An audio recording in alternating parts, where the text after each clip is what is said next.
This is the Situation Room, the only way to start your day. Country called Kenya. Our diversity makes us who we are today. Problem we're getting is from the coastal side of the country. Money made from lies has an end. In Swahili, pesa za urongo zina mwisho. How would you interpret it? That I think honesty and integrity are the key words that you need to make honest money, be transparent in what you do. Because the way you have rightly said, money made in a wrong way does not last. Yes. So I think they're talking about integrity. And honesty. Indeed. Earning what you have in an honest manner. Right. Kabisa. So let's jump right into it, Governor. Because what we're looking at today is really trying to understand from an accountability level how things have changed and who then we need to hold responsible at the county level. It's interesting because yesterday we had a conversation around water and the place where national government and county government then meet. For a lot of people then is a little bit confusing. But then when it comes to monies that have been sent to counties and what they're supposed to do with them and then move the development index sum through that money, have we seen or do we see that there is transparency and accountability at the county level to the point of satisfaction for Kenyans? Yes, I think there is, because one of the things that the new constitution ushered in is what we call public participation and accountability. Because everything we do these days, you must involve the public. And the public hold you to account on whatever they are doing. Because when you are making a budget, for example, in the past it used to be a secretary. I remember even there was one assistant minister called Daniel Moss who was sacked for leaking the budget. And you could see when the minister appeared with the briefcase, it was with a lot of secrecy. Everybody was anxious to know what was there.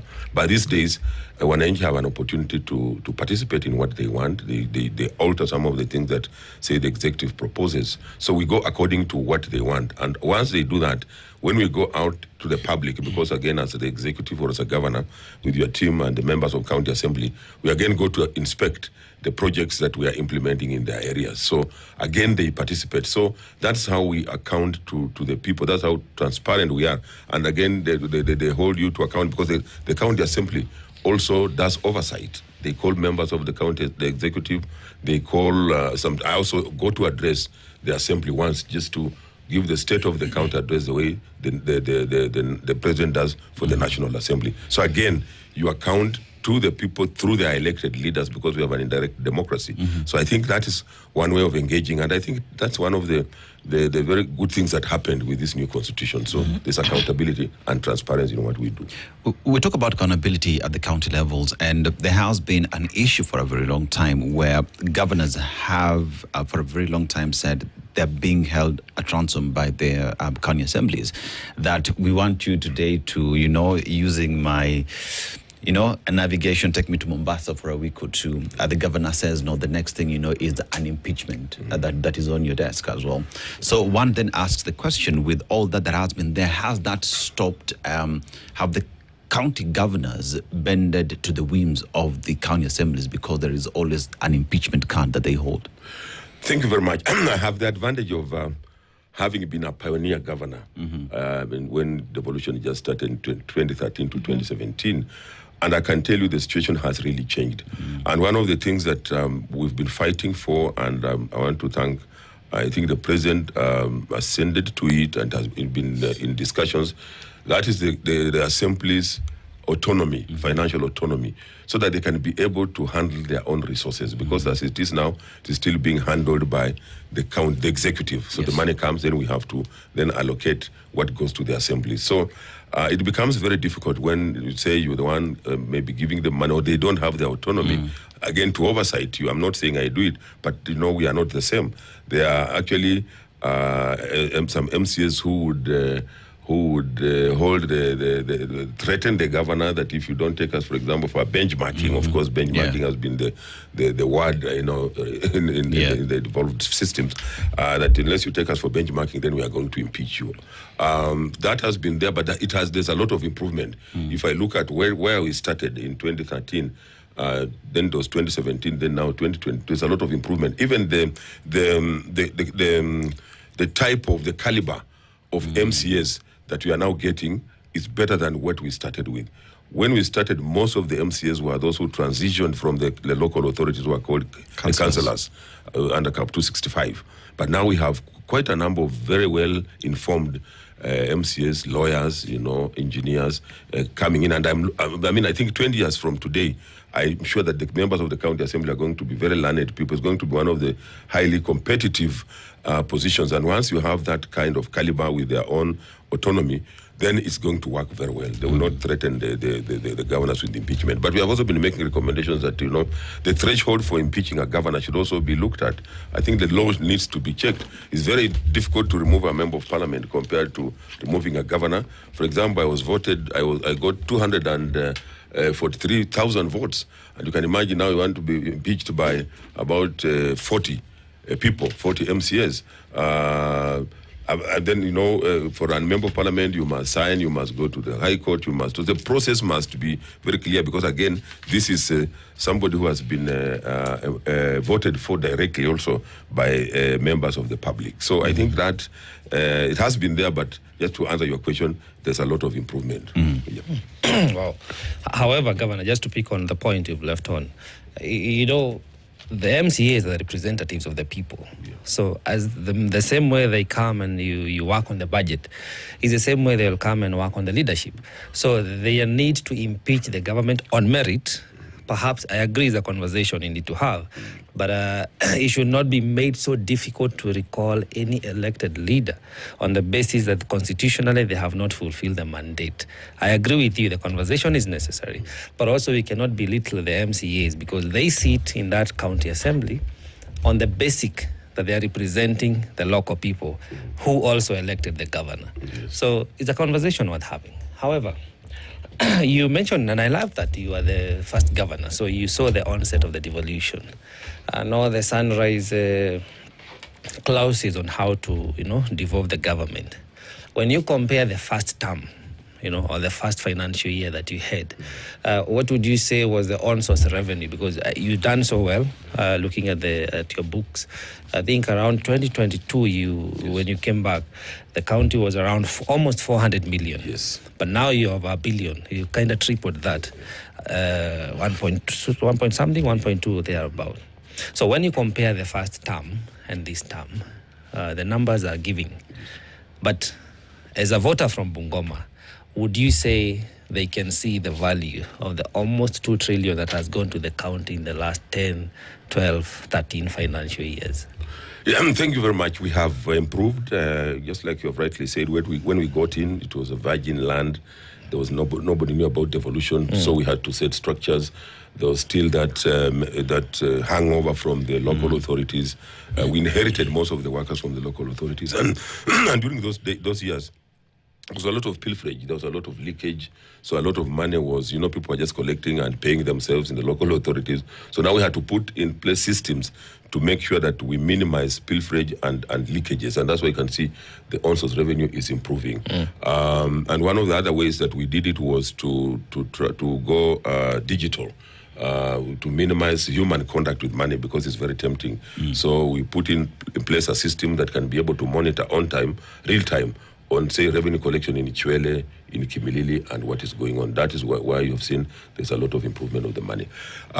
When it comes to real value for money, again, that is where the challenge is. Of course, I'll be talking about some of the things that people can see that we did during my first term and maybe the second term when Wangamati came in and now when I'm there. The biggest challenge has been the wage bill.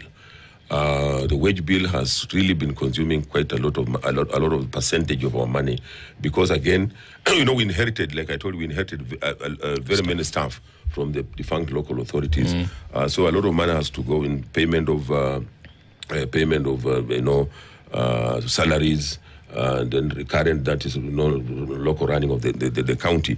For example, this is 2027, 2026, 27, we're talking about a total allocation of about 17 billion coming to Bungoma. Yeah. Out of that, only 5%, 5 billion going for development. Now, when you put into all these other departments, you realize that you may not be able to realize very much. But notwithstanding, there are things that have been done in Bungoma, for example.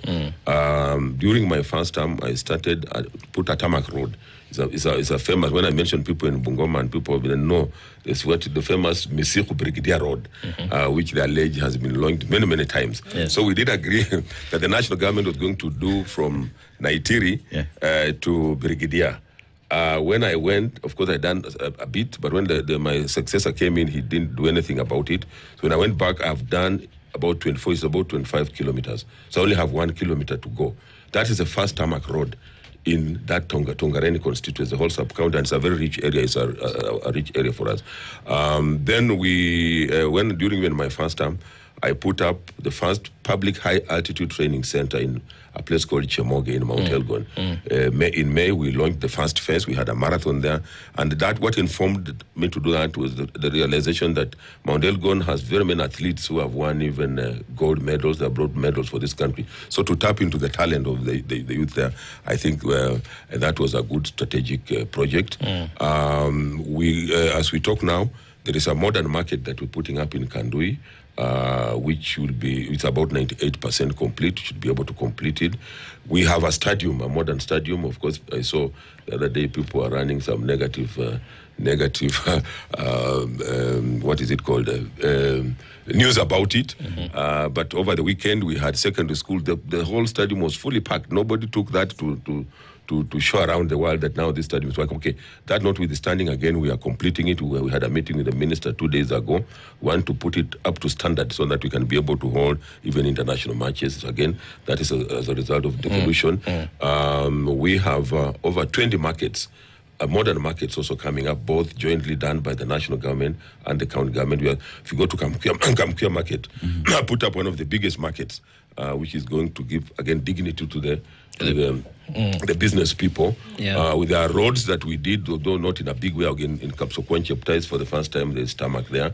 When we went there, when I went to Bungoma that time, there was only one ambulance. But now, for the first time, every sub-county had an ambulance. We bought new ambulances. We improved the staff in the health sector, environment, water. We now have water. When we went there, there was no rig to drill water. So I think there are quite a number of things that we can touch on. You can ask the people now there to see. When you look at these things, because it has become a prominent conversation among the county leaderships that the governors will report having established a lot of brick and mortar and tarmac.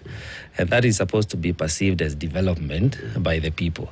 However, the impact of this establishment of these structures does not outrightly translate to development of the people themselves.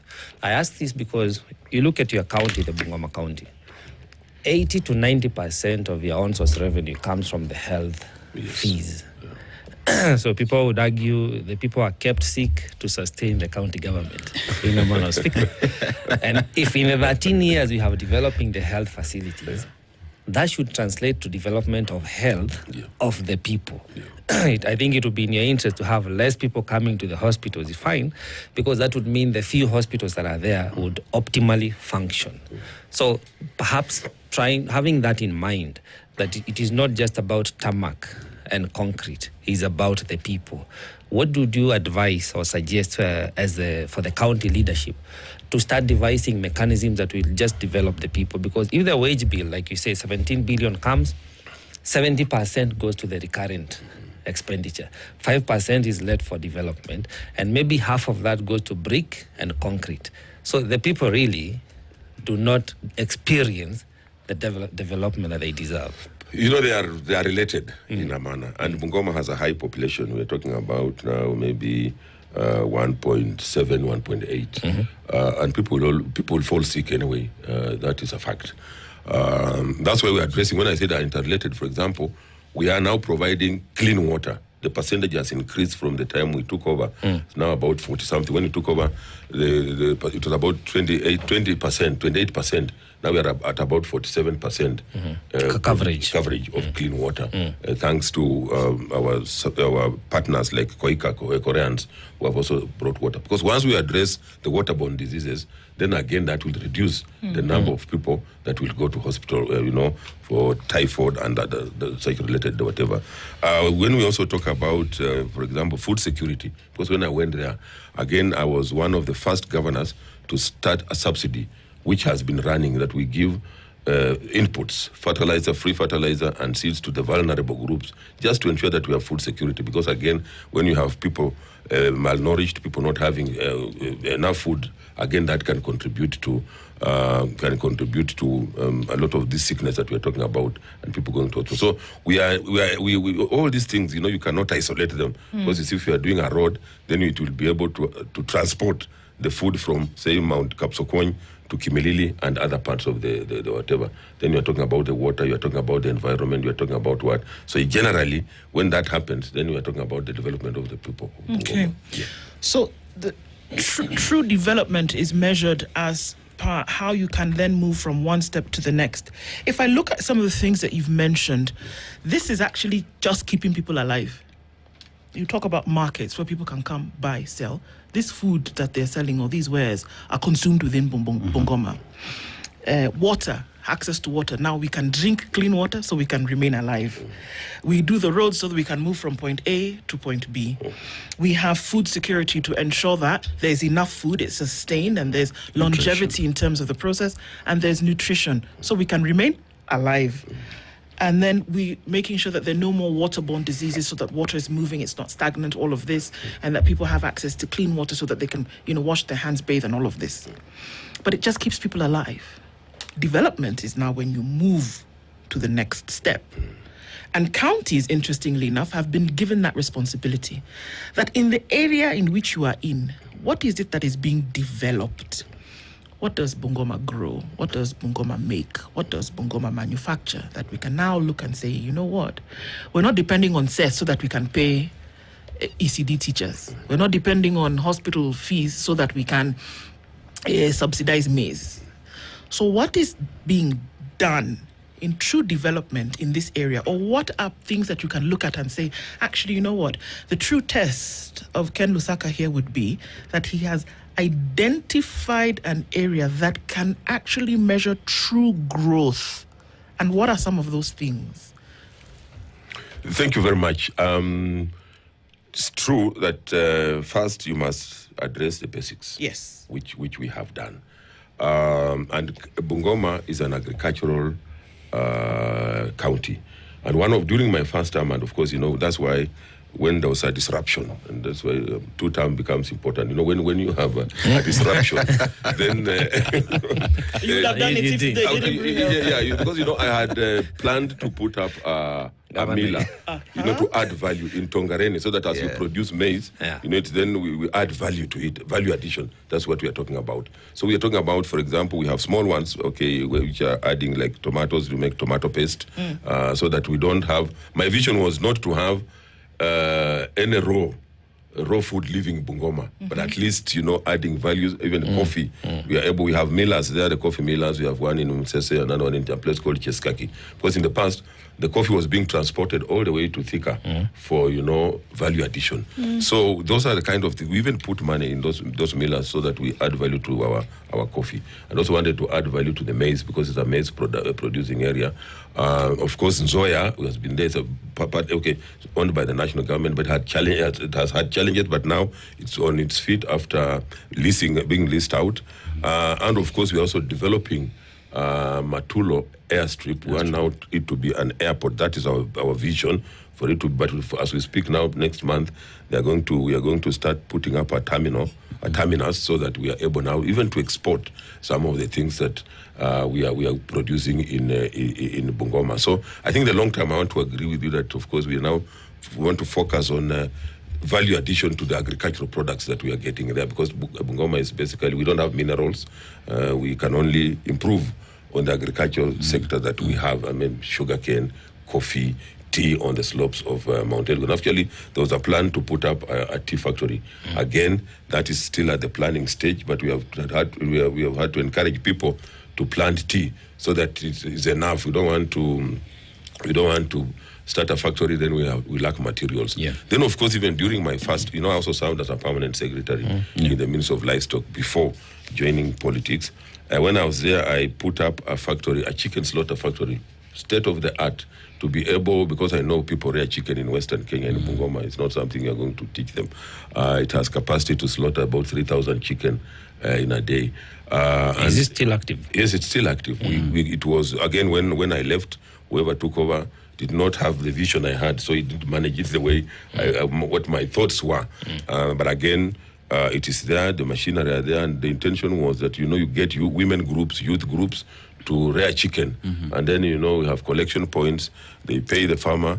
The chicken is taken to the slaughterhouse for export. In fact, when you remember that story of the wheelbarrow, whatever people were talking about, the 109,000 shillings wheelbarrow. Yeah. Of course, the whole thing was taken out of context, because the wheelbarrow that we're talking about actually should have been called a food trolley because of the material that was used, because you can't export any meat product if you don't use non-carcinogenic material. That is what was used for that food trolley. But, everybody, blew it out of proportion. And I was doing that. I'm a very focused person, by the way. I was doing that because I knew that we were going to export chicken. Because we bought Uganda. In fact, Rwanda had already come to see us, for us to be able to export chicken. And, when there it works, The same Uganda that exports eggs to Kenya? Yes, we are going to export chicken. Then we import the eggs. That's a conversation for another day. Okay. But Rwanda came. So I was like, if I can also tell you, for example, in agriculture, during my first term, I bought tractors to make sure that we till the land. I put up weather stations to be able to do predictable agriculture. I bought dryers to be able to assist the farmers, especially in Mount Elgon, where the weather is a challenge. I bought soil testing equipment to be able to know what soils we have in what area and therefore we are planting, so that you can see how organized I was. That was. Let me speak to the organization. I want us to take a break. Okay. Hold on to the organization just a little bit. Let's take a break. We're talking with Bungoma Governor Ken Lusaka. We'll take a quick break and then come back and continue. I'm still very curious about this meat transporting mechanism, but I think that might be in Joe's question and probably Aseto's as we come back. It's 25 minutes to 8. Don't go away. We'll be back after this. This is the Situation Room. People who assume office after the vision bearer, they change tact, they change the priority, they change the order of what you may have structured before with your team. And then this is at the cost of the revenue payers within the county. How do we harmonize? How do we prioritize? How do we organize and create policies that will operate in continuum like a government should? Correct. Because even a county government is still a government. How do we harmonize now the good ideas? Because again, now this will not be an interruption, but at the end of the coming year, you will not be a governor, constitutionally speaking. Yeah. But the good ideals that you hold for the people of Bungoma must not exit with you. How do we have that continuum of a government so that we avoid wastage of resources? Actually, that's the paradox of politics. In fact, I was very shocked that after I did all that, when it came to the 2017 elections, I was not re-elected. I don't want to say what everybody says, that it was rigged or whatever, but I was not declared the winner. Somebody else was declared the winner. So politics has a lot of dynamics. Sometimes it's a wave. Like that time, I was the only one who was on a Jubilee ticket. And there was a lot of pressure from NASA, the NASA team saying NASA Lusaka. So I was literally I was NASWAD. Then eventually they were all NASWAD.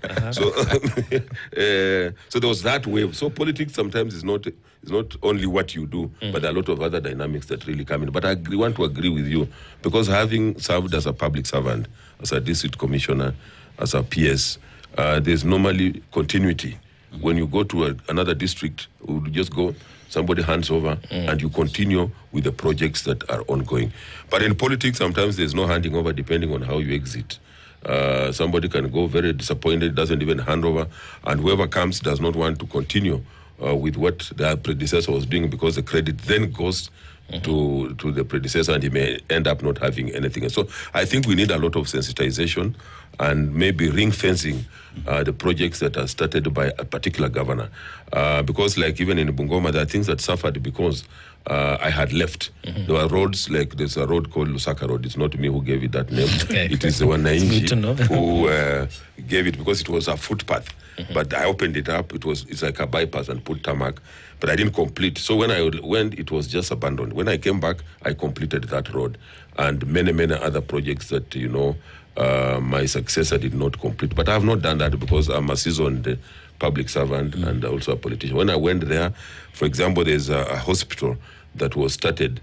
I put up an emergency, then we left some funds for NHIF, which put up a 300-bed capacity hospital, which my successor came and completed. Now I have put equipment, I've bought beds, mattresses, and it's one of the cleanest hospitals now, I think, in Western Kenya. I was there the other day, and we separated mothers with gyno challenges. They have their own ward.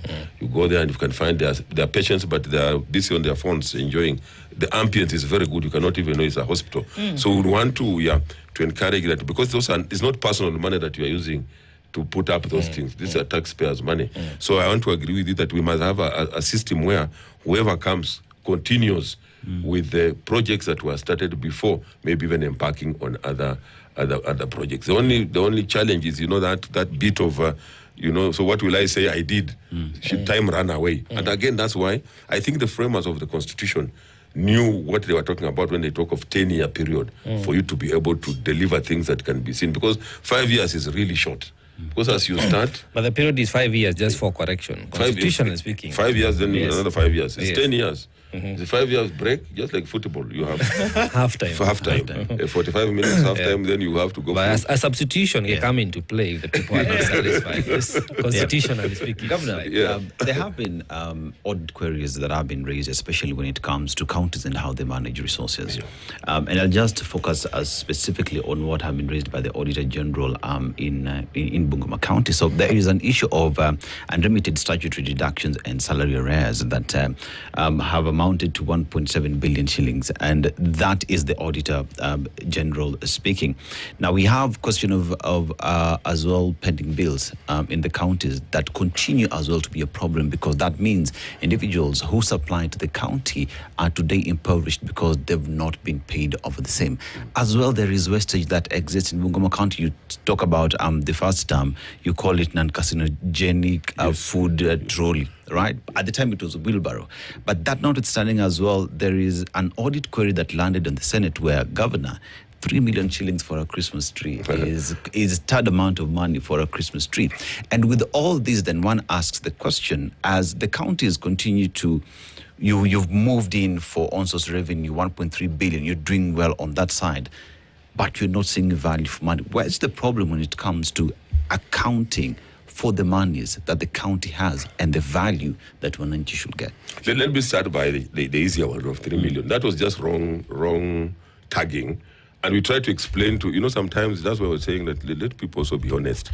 We try to explain to the Senate that the tagging was, first of all, we are talking about Christmas tree in September. Christmas in December, everybody knows. So which stupid man or woman would go to buy a tree in September for Christmas that is coming in December? So it was wrong tagging. What was the correct tagging? Because I don't know how it was benchmarking. It was even not during my period. It was benchmarking by members of the county assembly who had gone to Uganda to go and benchmark on an industrial park or something, because they wanted to put up an industrial park in Webuye. And they confused that with tagging it for they a just Christmas put tree. They put and we told it, and it was clear. It is on record. The tagging was wrong. I think whoever was doing that either did it in a hurry or there was a mix-up. Because you can't have a Christmas tree in September for 3 million. That's not right. Now the issue of we are talking about pending bills. We have had the challenge of pending bills because, again, like when I went, we had to do what is called verification of the pending bills, because, again, when this is the general practice, I'm saying it's happening. The general practice is, as we head sometimes towards an election, people tend to hurry into maybe just giving out projects to be done. Sometimes like not based on any budgetary allocation. Then people end up sometimes not even delivering the projects that they have been given, and therefore, when they want to be paid, you realize that there's no money allocated for that kind of project. So it ends up being a pending bill. Number two, the problem, let me talk about the problem for Bungoma has been wrong projection of on-source revenue collection, because it's part of what is normally put together as the total amount you are going to spend. Say you project to raise 1 billion as on-source revenue, then you raise 600, for example. So that means you are basing your budget on money you have not raised. So you are spending what you don't have. So when it comes now to real collection of the money, you collect 600, and yet you budgeted using 1 billion, which was also added on the budget. So that ends up being a pending bill. That's one of the issues that we've been addressing. That let our projections be accurate. Say if you say in a financial year you raised 400 million. What miracle are you going to perform to raise 1 billion? Yes. So you should be realistic and say maybe you can increase it to 600 billion or something like that, or 600 million, 600 million or even 500 million. That's a realistic number. If I may ask, you have county development plans. Every county goes through this rigorous process, CIDPs, the rigorous process of planning. That's where all of these things come into play, your budgets. Do you have actuaries? Do they actually, even one for the county, to say that this is what it looked like, this is what we can see, and this is what we could possibly predict? It's the stuff that insurance is based on, that you can actually make these predictions. But beyond that, when you realize that the money is not there, it's a clear recognition that it's not there. Why is this person or this business still engaged? Or do you just tell them? Because then there's a false premise upon which all of this then is based. If you know at the beginning of the year or the term that this money is not going to be available, every project, I am to assume, is budgeted. There are budget lines for it. And you say that, okay, build the road from this place to this place. Have a contractor come in and do it, and we're going to pay you X amount. At some point, you know that the money is not there. Is it too late in the game to say, okay, everybody, stop this thing, don't go ahead? But it seems like we tell the contractors, go ahead, money will come. But by your own admission, you already know that the money will not come. But then now you have pending bills. That's why we have what is called a supplementary budget. So once you realize that this is not working, then you have to ask for supplementary budget to adjust according to the unforeseen maybe challenges. Maybe said we are going to raise this, but we realize we are not getting there. But I think the most critical... do you get the supplementary budget funds? Yes, we do. So then why are these people not paid? Sometimes we get the supplementary budget. Sometimes, like, we had a challenge, like, let me talk for Bungoma. Last year when we had a bit of issues with the MCS, they refused to pass a supplementary budget.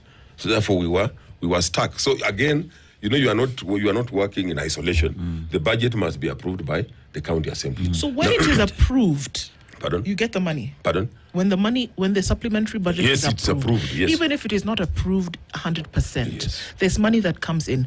Do we see now a significant reduction of pending bills because of the approval of this supplementary budget? Yes, there must be. There should be a reduction of the pending bills. And that's why we're saying that we need to be, this is a learning process. And also saying that, you see, some of the staff, the human resource that we have, some of them still have challenges in terms of competence. But it's a learning curve where we're saying now we must be, and that has been my point, we must be realistic about our on-source revenue.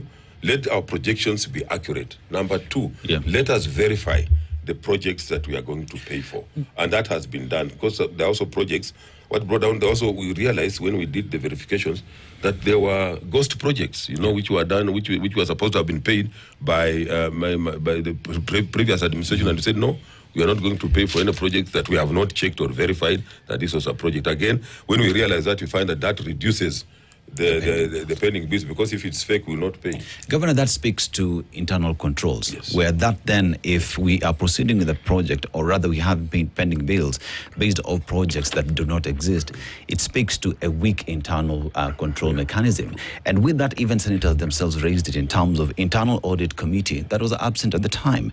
County Public Service Board has been delayed in terms of its formation, as well as weak financial management control. So if you are overseeing a county, you have on-source revenue, you have money that is coming from the national government, projects are ongoing, yet you do not have proper audit mechanisms to ensure that there is value for money, there is no wastage. One asks the question then, how are you overseeing the management of these funds if you do not have proper audit mechanisms for the same?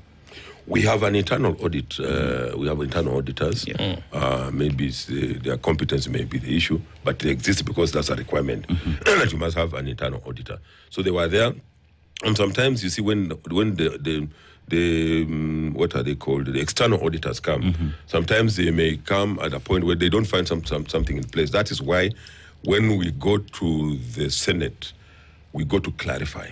And that's why even when I was a speaker of the Senate, I encouraged that, you see, the engagement between the senators and the governors should not be like, you are pinning somebody down, it's like you are before a court. You are being, they call it grilling. It should be a conversation where you are going to clarify. The auditors may come at the time of auditing, because audit queries will always be there. Even in the audit office itself, there are audit queries. At the time they are auditing, certain information may not be in place. So when you go, for example, to the Senate, you then provide answers and say, maybe at the time you came, the Public Service Board, for example, was not on board because the process was ongoing. But you see, when they just come and say there's no public service board, whatever, they're not explaining what has happened. Well, then you have an opportunity to explain. And as we talk now, the public service board is in place, except the CEO, whom we have interviewed, is just awaiting approval by the public service board.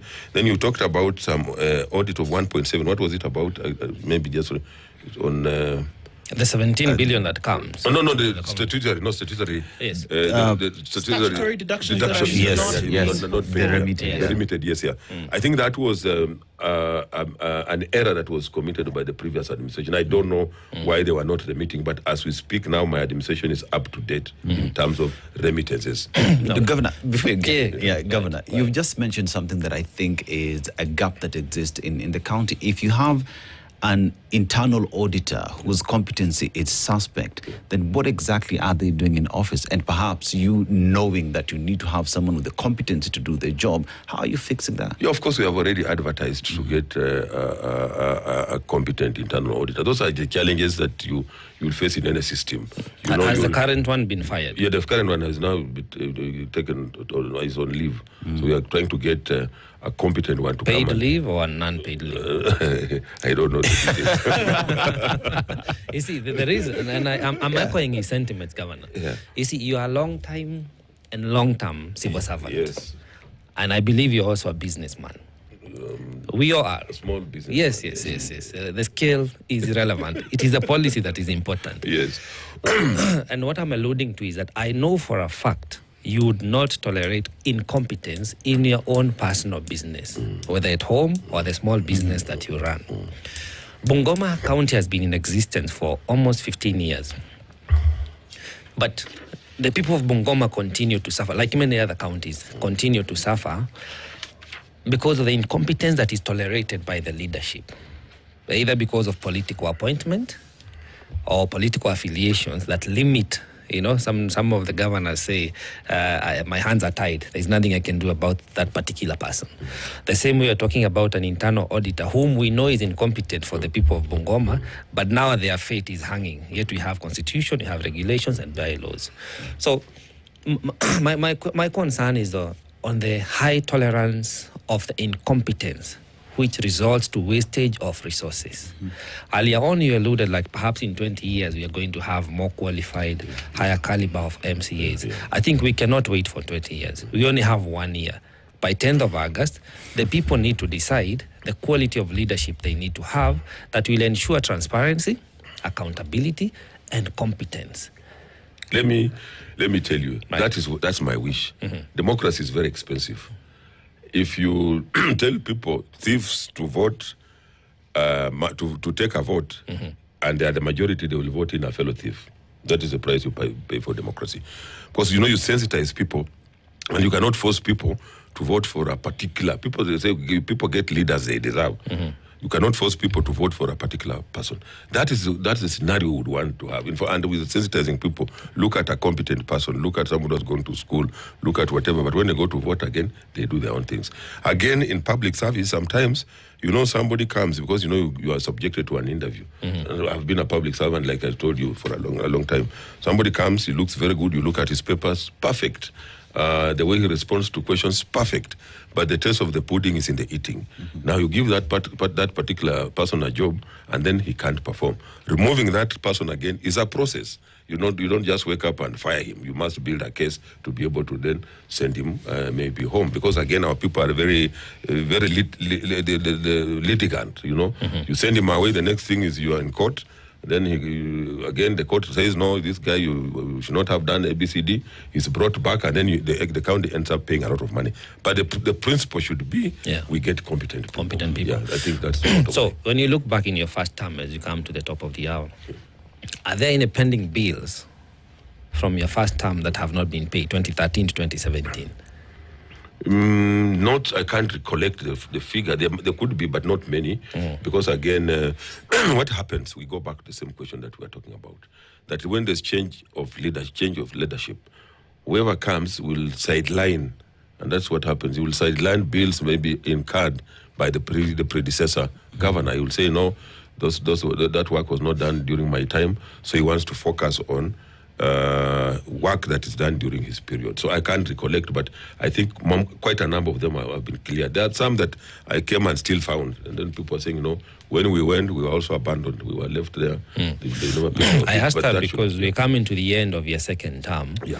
And if those people indeed, when you were in office, you ordered their supplies, either in service or goods, and they honored, and the notice of payment has been raised, and it is legit, you have verified, it is only fair that those... They're paid off. I will pay them. Okay. That I can assure them. Perhaps the last thing from myself is that the governors have been accused of abetting and aiding in corruption in this manner. When some governors have been summoned to appear in front of Senate, I think even the chair of the County of Governors at some point said, you people are not going to show up. I know some of you have, but constitutionally speaking, because we all serve the people and we are all led by the Constitution as Kenyans, regardless of the position that you hold as a public servant. If there is nothing to hide in quotes, why not show up? And if indeed the committee is corrupt, why threaten that if you continue summoning us, we are going to expose you? That's where the people are saying that unless you're saying you are guilty and these people are asking for more than you're willing to pay, that is why you don't want to show up. How is that? The issue was not even not showing up. Right. Because we have been showing up and we were very clear. Right. How come we were only pointing out, the governors were only pointing out one committee? We were clear. We said we'll attend all other committees. But one committee, we must have a sitting down. So what was the issue with this particular committee? Because, the things that were being demanded, the way we were being handled, like I said, you don't want, we have also been elected. Yeah, you are heading a whole government. Some of us have also held previous positions. I have been a speaker of that particular institution. Correct. So I also expect that I be handled some decorum. You see, like when you tell somebody, like that question you asked, you are telling him, check. One, this thing was not done during my period, but that's not even the main issue. Look at the tagging, it is wrong. And we are saying that even the county attorney said we are correcting because the tagging is what is wrong. The 3 million was not meant for a Christmas. Do they tell you no? Mr. Governor, you cannot come here and you want to belittle me. So we are saying no, let's also be treated with some decorum. And that's why we're saying let us sit down because we have challenges with this committee and many other issues that we don't want to talk about. Let's sit down so that we agree on the modus operandi. How do we operate? And when now they also become a bit difficult. That's why there was a standoff. But when we eventually wasted the time, but ended up doing what we were requesting. Let us sit down and talk. When we talked, we have continued to appear. It was not a question of not running away from accountability. No, we want to be accountable. We want to tell Kenyans how money has been spent. And in any case, in fact, I have a challenge. I have a problem with this business of governors appearing in Senate.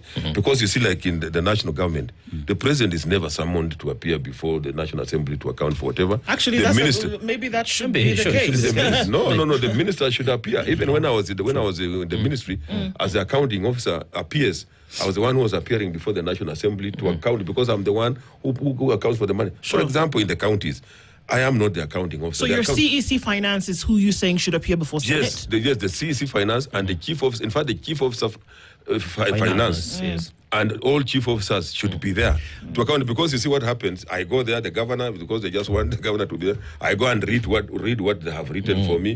Then if there are challenges, I say, chief officer, can you respond? It's a waste of time and a waste of money. The governor, one would ask the question, having been a governor before, also served as the speaker, right now back to being a governor.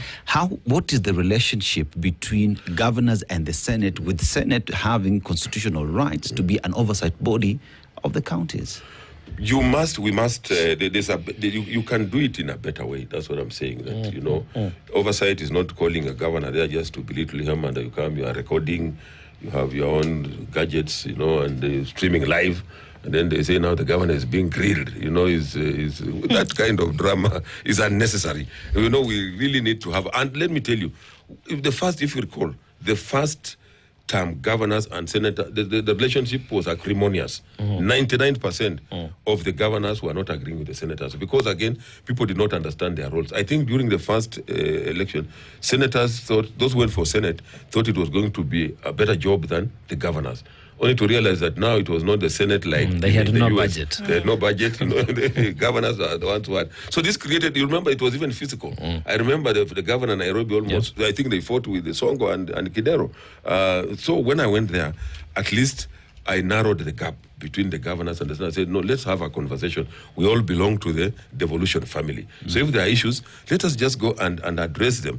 But I think, like I've said, we need to change the law so that the chief officers, because the accounting officers appear, so that the governors are saved from this business of going there to be belittled, and you could just go and read, and you're just sitting there and reading what has been prepared for you. It's been heard, and that's all we have time for this morning, unfortunately, Governor. Looking forward to an opportunity where we can be able to look into these things more. But I guess one thing to end on is that you said that accountability and transparency are non-negotiables from where you sit. It's 2 minutes past 9, rather past 8. Thank you very much for being with us this morning, Governor Asante Sana. Our conversations continue. Good morning. This is the Situation Room.